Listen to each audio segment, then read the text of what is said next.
Keep eave overhangs within the required setback or use approved non-combustible details when they must encroach. The basic thumb rule for eave overhang setback is to measure from the property line to the outside edge of the eave and keep that projection inside the required setback distance for the building. Practically, that means if your local setback is 10 feet, you set your roof edge so it does not extend past that line, or you provide code-compliant fire separation where it does. For repairs or new design, sketch a simple plan showing the property line, roof peak, fascia line, and the horizontal projection of the eave, so you can calculate the exact encroachment in inches and compare it to the zoning and fire codes.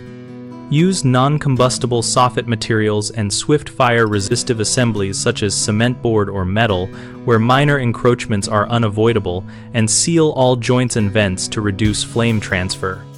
Always check party wall or shared property agreements because neighbor rights or easement language can override typical setback allowances.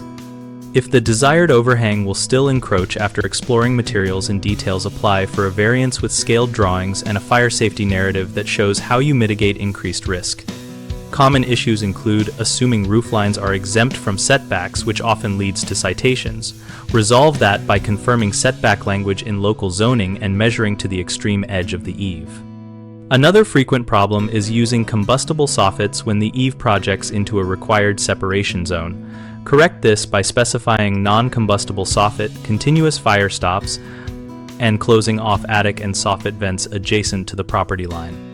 A third mistake is neglecting neighbor agreements and recorded easements that limit projections. The quick fix is to review title documents or engage a surveyor and, if needed, negotiate a written agreement or apply for a variance with the authority having jurisdiction.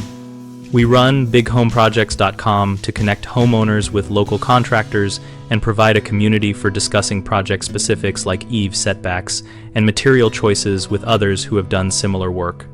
Our site helps contractors find work and homeowners find practical guidance and a discussion community to vet ideas before committing to a design.